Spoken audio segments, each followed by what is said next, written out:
Évangile de Jésus-Christ selon saint Luc, chapitre 12, des versets 35 à 38.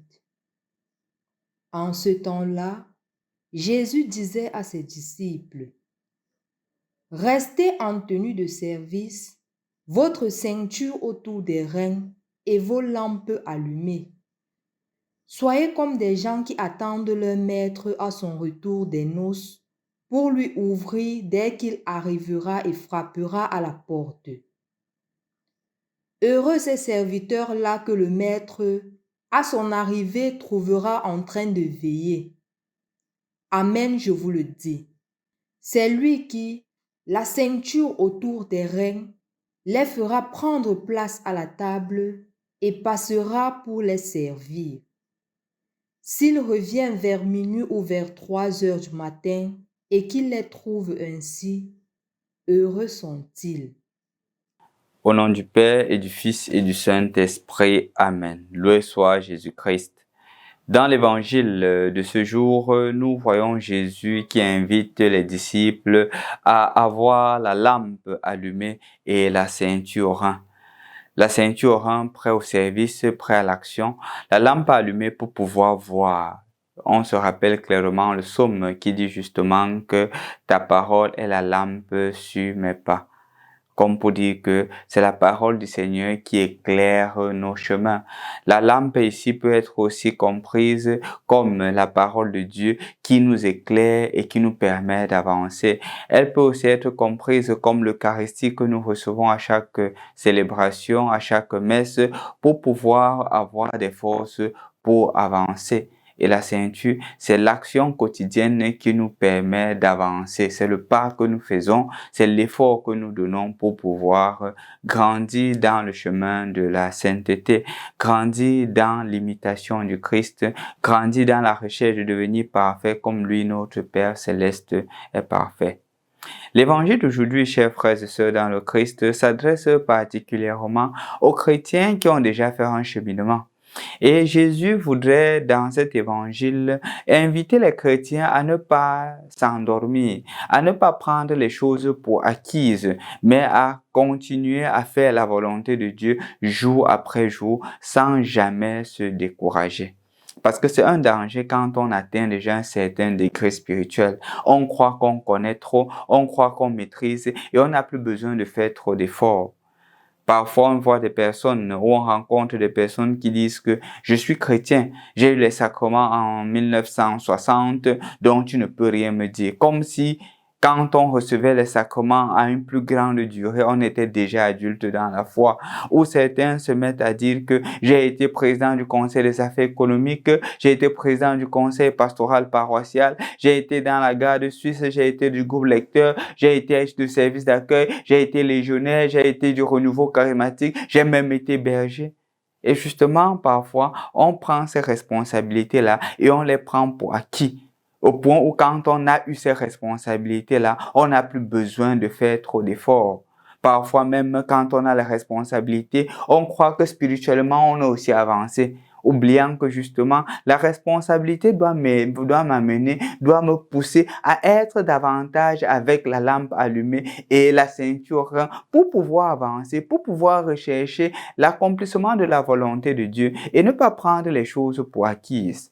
C'est le danger qui guette le chrétien. C'est le danger qui guette celui qui va régulièrement à l'église. C'est le danger qui guette celui qui est proche davantage de la table de l'autel du Seigneur.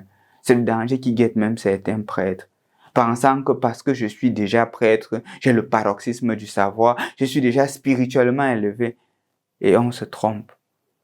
Bien qu'on soit prêtre, bien qu'on soit chrétien, bien qu'on soit païen, bien qu'on soit ceci, on a toujours besoin d'une croissance permanente, d'une croissance continuelle.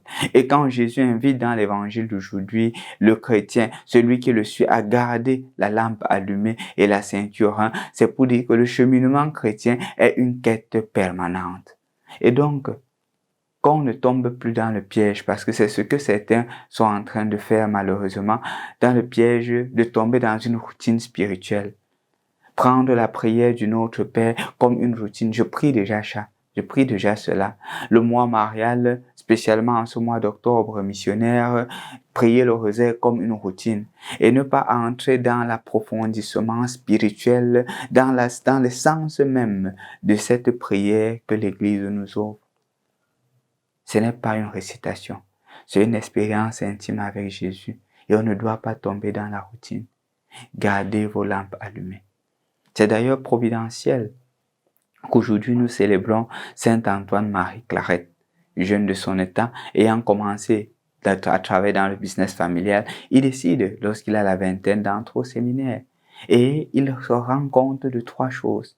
Il dit que les hommes généralement sont attachés à l'argent, sont attachés au plaisir, sont attachés à l'honneur. Et il s'engage à ne pas tomber dans ces 3 choses. Il s'engage à ne pas être esclave de l'argent. Il fait toutes les choses, toutes les œuvres de charité, non pas parce qu'il reçoit un intérêt particulier, mais parce qu'il y a une cause plus grande. Il met de côté le plaisir humain, le plaisir mondain qui est donné, et justement, il met de côté la recherche de l'honneur, parce qu'il disait, il a une plus grande cause. C'est l'annonce de l'évangile. C'est de faire connaître Jésus. C'est de faire connaître la bonne nouvelle aux confins de la terre.